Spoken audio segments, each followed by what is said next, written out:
அஸ்ஸலாமு அலைக்கும் வரஹ்மத்துல்லாஹி வபரகாத்துஹு. ஒரு சகோதரர் 6 நோன்பு சம்பந்தமான ஒரு சில கேள்விகள் கேட்டிருந்தார். அந்த கேள்விகளை நான் சொல்லாமல் அந்த 6 நோன்பு சம்பந்தமாக சுருக்கமாக நான் சொன்னால் அந்த கேள்விகளுக்கெல்லாம் பதிலாக அமையும்னு நினைக்கிறேன். முதலாவதாக இந்த ரமலானை தொடர்ந்து ஷவ்வாலுடைய முதலாவது நாள் பெருநாள், அதற்கு அடுத்து வரக்கூடிய அந்த 6 நாட்களில் யார் நோன்பு பிடிக்கிறாங்களோ, அதாவது வரக்கூடிய ஷவ்வால் மாதத்தில் 6 நாட்கள் யார் நோன்பு பிடிக்கிறாரோ அவங்க வந்து கசியாம் இத்தஹர், காலம் முழுதும் நோன்பு பிடித்தது போல் அல்லது வருடம் முழுதும் நோன்பு பிடித்தது போல ஆகிவிடும் என்று வரக்கூடிய செய்தி சஹீஹ் முஸ்லிமில் அபூ அய்யூப் அல் அன்சாரி ரலியல்லாஹு அன்ஹு சம்பந்தமாக வரக்கூடிய ஒரு செய்தி. இந்த செய்தி எப்படி வருதுன்னா, மன் ஸாம ரமலான சும்ம அத்பஅஹு சித்தம் மின் ஷவ்வால் கான கசியாம் இத்தஹர், யார் ரமலானில் நோன்பு நோற்று பின்னர் ஷவ்வாலில் 6ஐ தொடர்கிறாரோ, அதாவது ஷவ்வாலில் 6ஐ ரமலானை தொடர்ந்து தொடர்கிறாரோ அவர் வருடம் முழுதாக அல்லது காலம் முழுதும் நோன்பு பிடித்ததற்கு சமம் என்று வரக்கூடிய ஒரு செய்தி. அப்போ இந்த செய்தியிலிருந்து நம்ம விளங்கி கொள்கிற விஷயம் என்னென்னு சொன்னால், ஷவ்வால் மாதத்தில் 6 நோன்பு பிடிக்கணும், அது ரமலானை தொடர்ந்து அந்த நோன்பு என்ன செய்யணும், பிடிபட வேண்டும் அப்படி என்று விளங்குது. அப்படின்னா அது துல்காதாவுக்கோ துல்ஹிஜ்ஜாவுக்கோ என்ன செய்யக்கூடாது, போகக்கூடாது. ஷவ்வால்லே நம்ம என்ன செய்யணும், அந்த நோன்பை பிடிக்க வேண்டும். ஆனால் இதில் என்ன முக்கியமான விஷயம்னு சொன்னால், இதில் சில அறிஞர்களால் இந்த ஹதீஸ் விமர்சிக்கப்பட்டது. உதாரணமாக இமாம் மாலிக் ரஹிமஹுல்லாஹ் அவர்கள் சொன்னாங்க, நான் மதீனாவாசிகள் இந்த நோன்பு பிடிக்கிறத காணல அப்படின்னு சொன்னாங்க. ஒரு சில அறிஞர்கள் இந்த செய்தியில் வரக்கூடிய சாத் இப்னு சயீத் என்பவரை பலகீனம் அப்படின்னு சொன்னாங்க.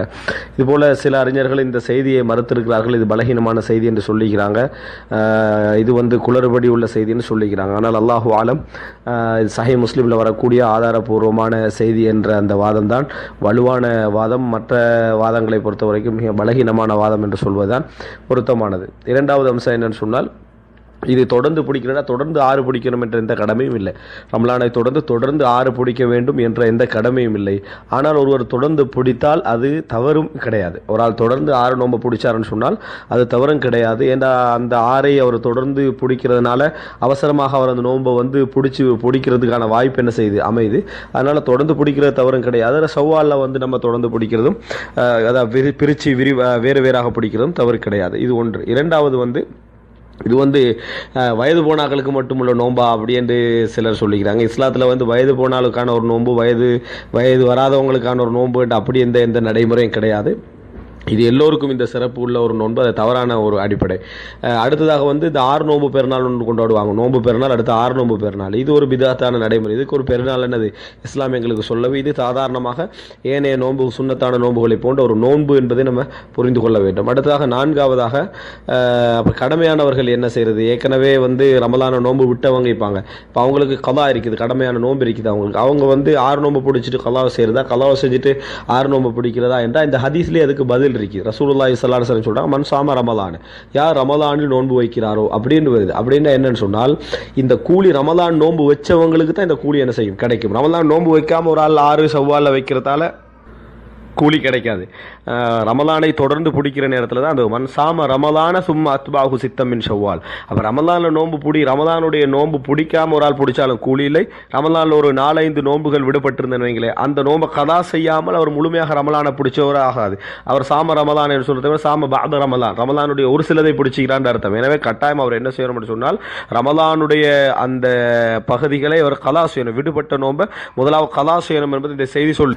எனவே ரமலானை ஒருவர் முழுமையாக என்ன செய்யணும், ரமலான் நோன்பு பிடிக்கணும். அதில் கலா அவருக்கு அந்த நோன்பு இருந்தது என்று சொன்னால் ஷவ்வாலில் அது முதலாவது அவர் செய்ய வேண்டிய வேறு கலாவது. ஏன்னா கடமையான நோன்பை விட்ட நிலையில் அவர் மௌத்தாகினார்னு சொன்னால் அவர் குற்றத்தோடு மரணிக்கிறார். கடமை நிறைவேற்றாத நிலைமையில் என்ன செய்கிறார், அவர் மரணிக்கிறார். முதலாவது அது செய்ய வேண்டிய ஒரு கடமையில் அவர் இருக்கிறார். எனவே இந்த ரெண்டையும் ஒப்பிட்டு முதலாவது ஒருவர் கலா செய்யணும்.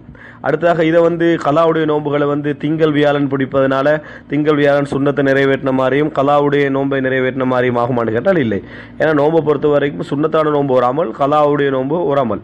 அப்போ ஏன்னா முதலாவது அவர் கலாவுடைய நோன்பு தான் செய்யணும். அந்த சிறப்பு இதுக்கு கிடைக்காது. தனித்தனியாக தான் இதை என்ன செய்யணும், நம்ம பார்க்க வேண்டும் என்பதை புரிஞ்சுக்கணும். சில இடங்களில் ரெண்டையும் ஒன்றாட நீயத்தோடு செஞ்சால் ஓகே ஆயிரும். சில இடங்கள்ல அப்படி என்ன செய்யாது, ஓகே ஆகாது. அதில் ஒரு இடம் தான் இது. எனவே கலா தான் முதலாவது ஷவ்வாலுடைய நாட்கள் அவர் பிடிக்க வேண்டிய முதல் அம்சம். அதுக்கு பின்னால் தான் என்ன செய்யணும், அவர் ஷவ்வாலுடைய அந்த 6 என்ன செய்யணும், நோன்பு பிடிக்கணும். அடுத்தது இது ரமலானுக்கு பிறகு யாராவது இந்த நோன்பை பிடிக்கலன்னு சொன்னால் அவங்க பெரிய குற்றம் செஞ்சவங்கன்னு சொல்லி பார்க்குற ஒரு தவறான ஒரு கண்ணோட்டமும் இருக்குது. அதுவும் பிள்ளையான விஷயம். ரமலானுடைய கடமையான நோன்பை அவர் முடிச்சிட்டாருன்னு சொன்னால் சப்ஜெக்ட் முடிஞ்சுது.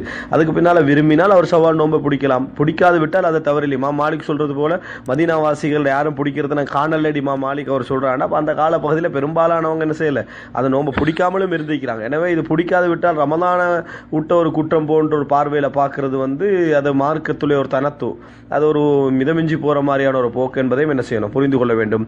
இந்த அடிப்படையில் ஷவ்வாலுடைய நோன்பை நம்ம புரிந்து கொண்டோம் என்று சொன்னால் அல்லாஹு தாலா அதற்குரிய கூலியை எங்களுக்கு